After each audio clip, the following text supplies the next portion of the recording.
Yo, what's up guys? So today I'm gonna give you a step-by-step breakdown on how to become a full-time freelance videographer, travel the world, work with really sick clients. Don't know who I am, which you probably don't because I literally have 0 subscribers at the time of shooting this video. My name is Justin James, I'm 24 years old. Over the last 4 years, I've worked with some very big artists and clients in the music industry, most notably DJ Snake. But before I get into the step-by-step breakdown on how to do this, I'm gonna show you what this job and this lifestyle has looked like for me over the last few weeks because it's been very crazy. I went to Guatemala, Ecuador, Saudi Arabia, Dubai, San Francisco, LA, and I bought a new car in the middle of all of it as well. So it's been really sick, but if you don't wanna watch all the vlog style stuff and you just wanna skip to the step-by-step breakdown, skip to this time right here and you'll be good.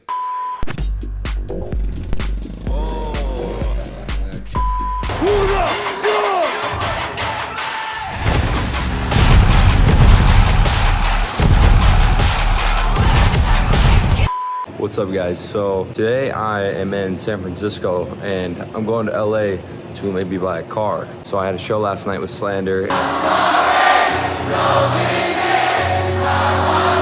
was pretty sick, but yeah, I'm super tired. I look terrible because I have not slept in well over 24 hours now. But yeah, my brother's gonna pick me up from the airport because he lives in LA. So yeah, pretty sick. Train's here.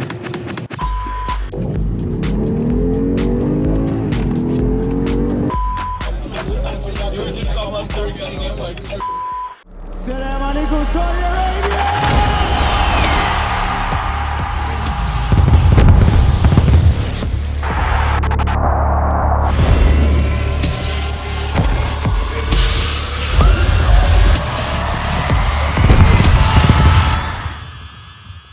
What's up guys? So today I am in Saudi Arabia for Middle Beast Soundstorm, one of the biggest music festivals in the entire world. I'm getting ready to go.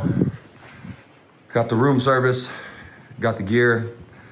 I packed super light, only camera, 2 lenses, some batteries, accessory stuff, VHS, laptop. But yeah, it's gonna be sick. Very big festival. I am one of 2 Americans on a very big team, which is pretty dope. So I'm picking up on this video from San Francisco, most likely. And then I went to LA to buy the car. But yeah, it was a super hectic day. There were a bunch of people trying to buy it and I was the one who got it, which is super sick. But yeah, they had to ship it to Arizona, which sucked. And now I got the call for Saudi Arabia just the very next day after buying the car. And so now I'm here for 10 days and the car hasn't shipped yet.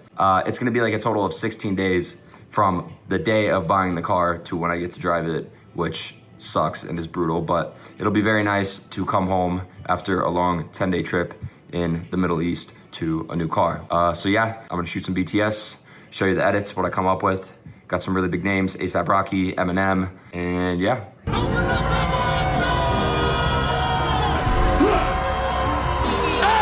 Shoot my shot, got him wet.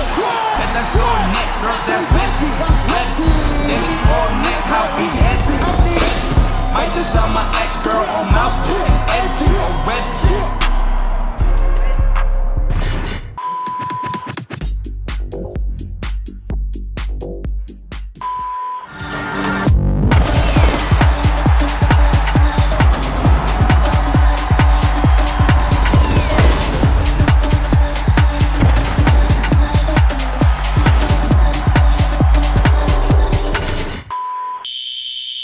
Yo, what's up guys? So now we are in Dubai. I redirected my flight to Dubai from Saudi Arabia. Was supposed to go home, but I came to Dubai for a few days. My buddy George was going to see some friends and he's like, bro, like just come with me. So I was like, dude, I'm here, so I might as well do it. So getting ready to go to dinner and do a bunch of other stuff. So yeah. Justin James is in the house.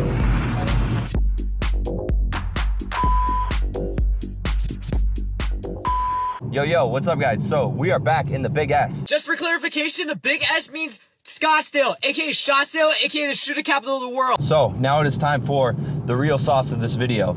How do you become a full-time freelance videographer, travel the world, work with sick clients, make a lot of money, and do all that. So I'm gonna break it down right now. So I think the best way to do this is by just talking about my journey and my story. So it all started when I was going into my junior year of college, and I made my fraternity rush video, or the promo video for the semester. If you know anything about fraternities, it is like frat versus frat, and it is absolute war. Everyone wants their fraternity to be the best, to be the top house. I wanted to make the absolute sickest rush video that any fraternity has ever released. I made this video, I spent like a month on it, and it like low-key blew up on Instagram. And this was before IG Reels or TikTok or any of that stuff. So there was a local festival in my town, and I basically hit up all the artists on the lineup. One of them hit me back.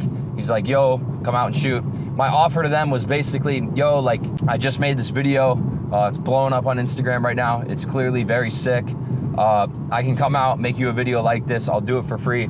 If you don't like it, you don't have to post it. And you know, if you do like it, then we can talk about continuing to work with each other. But if not, no problem. We go our separate ways and no one is hurt. So when they responded, I was super hyped because this was the first time I was gonna shoot like a big show. Honestly, any show. I shot like one other tiny little concert. There were like 50 people there, so that didn't even really count. So after I shot this video and I got into the edit, I went super try hard, just as I did on the Fraternity Rush video. And luckily, the artist liked it. They gave me permission to post it.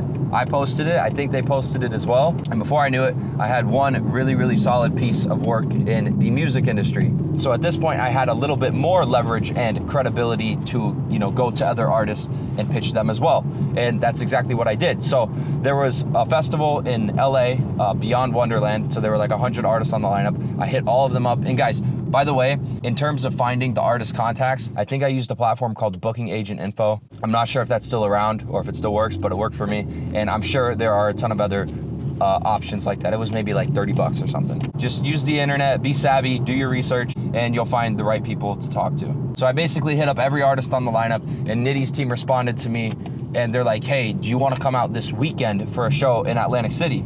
I was like, bro, I just sent all these emails and they're already hitting me back and want to work with me in like, you know, in 2 or 3 days this weekend in Atlantic City, across the country. So I was like, bro, let's get it. So I did that with them, did the Atlantic City show.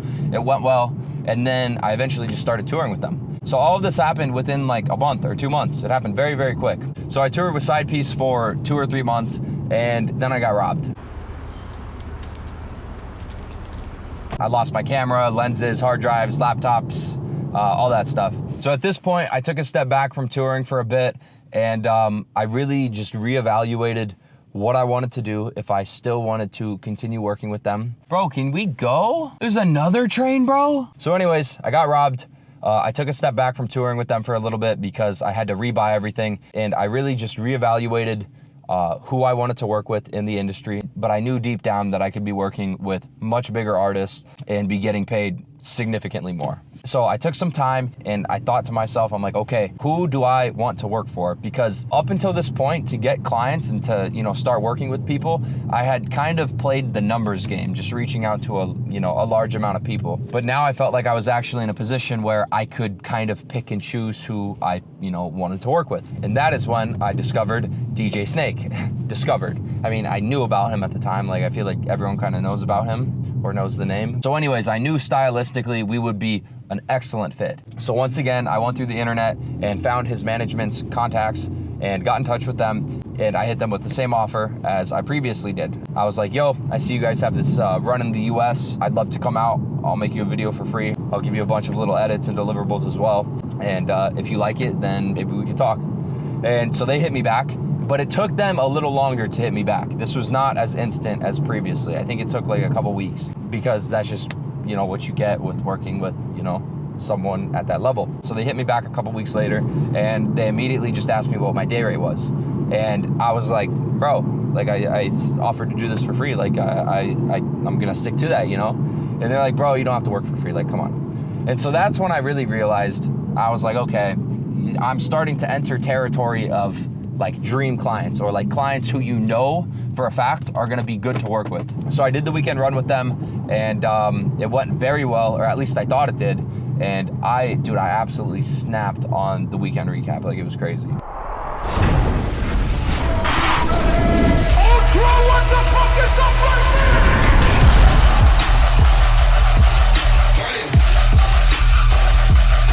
Let's go! bro, this car is so lit. Like, it's actually so much fun. So I talked with them briefly after the weekend. They're like, bro, you did great. Everything looks awesome. We're like, you know, we're happy with, you know, everything that you made for us. And I was like, sick. And then I just didn't hear from them, which was wild. I was like, bro, what the heck? Bro, I didn't hear from them for like, I think it was like 2 or 3 months. And I was like, damn, they must not have like actually liked it. Come to find out, they did like it. It just wasn't the right time for them. And this brings me to a very good point of, just because you work with someone one time does not mean you're going to continue working with them immediately. At the time, I was a bit discouraged because I was like, bro, I just went out, like I snapped on this video, did everything I could. I slept like 5 hours in 5 days. So I was kind of discouraged until a few months later, they hit me up and they're like, yo, let's work. I'm like, okay. So come to find out, the entire time, the videographer that they were previously working with, he was just getting ready to retire or move on or do something else. So this entire time for like 2 or 3 months, I was really discouraged and I was like annoyed, but I simply just was not aware of variables. Look at these people. What are you filming? Just like a vlog. It's kind of sus. I'm a videographer. Bro, this camera setup gets so much attention. Like, it's actually funny. Every time I'm at a stoplight, like someone rolls down their window or is like looking at it. It's only a matter of time before I roll down the window and someone asks what my YouTube channel is. And they're gonna go to it and literally see actually 0 subscribers because this is my first video. Or maybe it's my second, I don't know. So long story short, there were variables that I was just not aware of.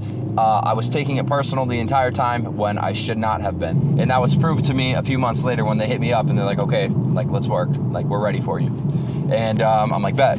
So that's kind of an overview of how I went from shooting 0 concerts ever in my entire life to working with DJ Snake and touring with him. And honestly, bro, all of that happened in like 6 months, or no, I think it was like 8 months. Honestly, looking back, I don't know if making, you know, such a massive jump from like Nitty and Side Piece all the way to Snake was necessarily the best thing. I mean, it's sick, like, don't get me wrong. What I'm trying to say is I may have lacked some sort of experience or maturity in a way just to handle working with someone like that, you know, like when you're 21, 22. Yeah, I was 21 when I did my first show with him. It's like, bro, when you're that young, working with such a big artist, you don't really know how to handle things. But more on that in a second. So now I'm gonna break this down into actual steps. So step 1, get really, really good before you even try to start making money in a specific industry, okay? So when you get into a specific industry, you are going to have to learn so much about that specific industry aside from the technical, creative parts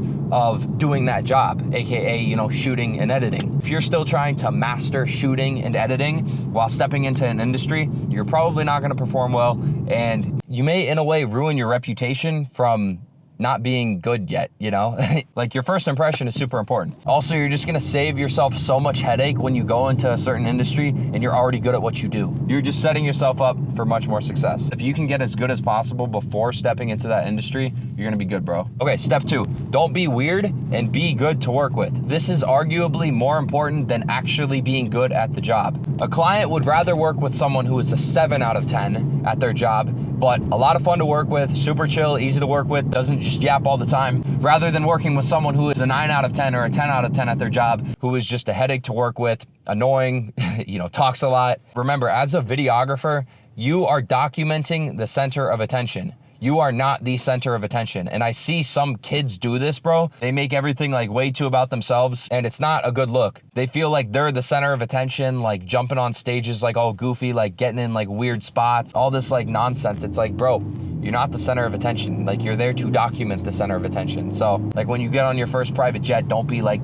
taking pictures and videos and like all that. I mean, honestly, bro, I did that, but don't do that, like, for real. That kind of goes back to what I was saying. When I started working with Snake, I don't think I was really mature enough for that job. But luckily they thought so and wanted to continue working with me, so everything was all good. Okay, step 3, make one sample video that is an absolute banger. And if you can't get in the actual industry that you're trying to break into, then get as close as possible. And you're probably gonna have to do this for free. And when it comes to free work, honestly, bro, if you're not willing to work for free for a bit, you already lost. And you should probably just sell your camera right now. But seriously, because there's a ton of competition these days, and you know, the least you can do is take all of the risk off of the client by, you know, doing it for free.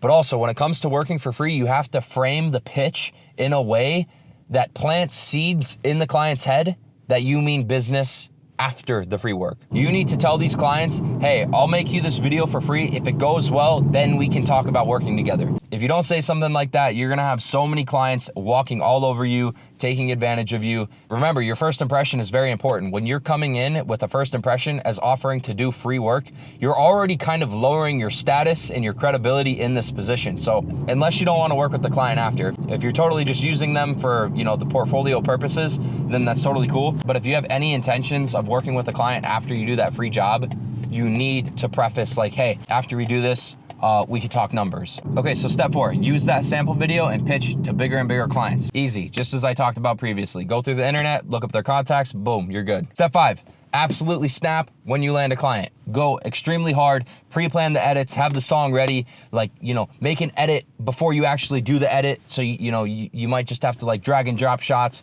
think of like crazy ideas, do everything you can to absolutely snap and impress the client. Step 6, take that video and pitch it to even more clients. It's super simple.